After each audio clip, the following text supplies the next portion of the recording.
On January 15th, 1919, the residents of Boston's North End were going about their ordinary Wednesday afternoon when they heard a sound like machine gun fire echoing through the streets. What happened next would become one of the most bizarre disasters in American history.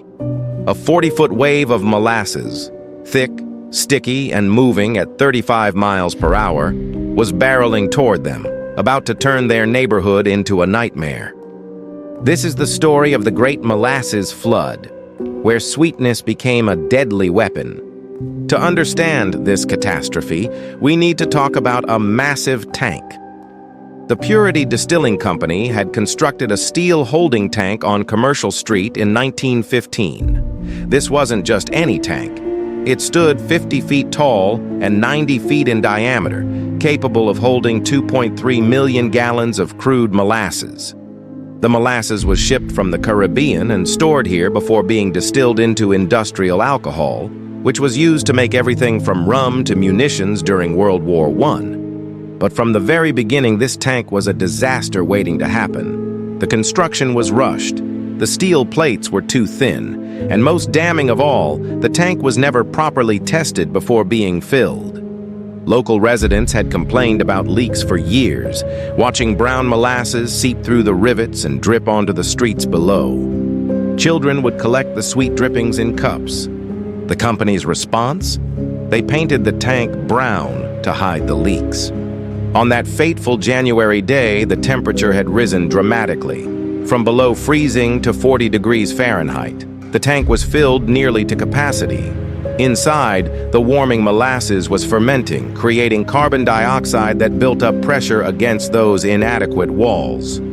At approximately 12:30 p.m., the tank could take no more. Witnesses described the sound as deafening, rivets shooting out like bullets as the tank exploded apart. 2.3 million gallons of molasses erupted into the streets of Boston's North End in a wave estimated at 25 feet high. Moving at 35 miles per hour, the wall of syrup weighed an estimated 13,000 tons. Everything in its path was obliterated. A fire station was completely destroyed, with firefighters barely escaping with their lives. Elevated railway supports were knocked off their foundations. Homes were ripped from their bases and crushed. Freight cars were tossed like toys. People, horses, and dogs were caught in the sticky tsunami with no chance of escape. The viscosity of the molasses made it particularly deadly. Unlike water, which flows past obstacles, the thick syrup engulfed victims completely, filling their noses and mouths, making breathing impossible. Those who survived the initial impact often drowned in the suffocating sweetness. The molasses spread across 2 city blocks, in some places reaching depths of 3 feet. Rescue efforts were immediately hampered by the nature of the substance itself. First responders waded through the thick, sticky mess, desperately trying to locate survivors by listening for cries for help. The smell was overwhelming, a sickly sweet odor mixed with the scent of death and destruction. When the chaos finally settled, the toll was horrific.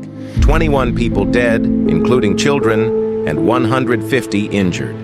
Dozens of horses had to be euthanized, and the cleanup would take weeks, requiring seawater from the harbor to wash the molasses into Boston Harbor, which reportedly ran brown for months. In the days following the disaster, Boston's North End looked like a war zone covered in brown sludge.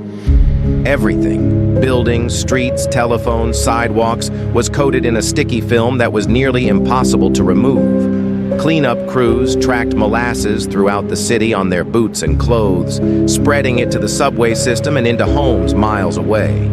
Some claimed you could smell molasses in Boston for decades. But beyond the physical cleanup, there were questions that demanded answers. How could this happen? Who was responsible? The Purity Distilling Company initially tried to blame anarchists, suggesting that the tank had been bombed as an act of terrorism. It was a convenient scapegoat in the post-World War I era of political unrest. But the truth was far simpler and more damning. The subsequent investigation and lawsuit, one of the first major class action cases in Massachusetts, revealed a company that had prioritized profit over safety at every turn. Auditor Arthur P. Gell had inspected the tank and found it to be dangerously flawed, but his warnings were ignored. The steel used was only half the thickness it should have been. The rivets were improperly installed, and critically, the tank had never been filled with water to test its integrity, a standard procedure for any pressure vessel. After 3 years of testimony from 1,500 witnesses and examination by engineering experts, the court found United States Industrial Alcohol, the parent company, liable for the disaster. The company was ordered to pay $628,000 in damages, equivalent to roughly $11 million today. It was a landmark case that established new standards for corporate responsibility and structural engineering oversight. The Great Molasses Flood stands as a testament to what happens when cost-cutting and negligence meet catastrophic engineering failure. The site of the disaster is now Langone Park, a quiet recreational area where families gather and children play. A small plaque commemorates those who died on that bizarre January day.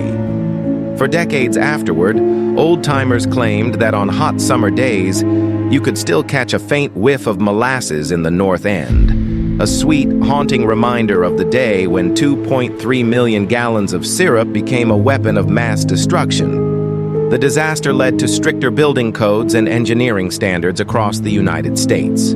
Today, structures must be signed off by licensed professional engineers and undergo rigorous testing before being put into service. 21 people lost their lives in one of history's strangest disasters, a tragedy that proved even the sweetest substances can turn deadly when human negligence is added to the mix. Some say that on particularly warm days, if you know where to look in Boston's North End, you can still see the faint brown stains on the old buildings, ghostly reminders of the day molasses moved like a tsunami through the streets of Boston.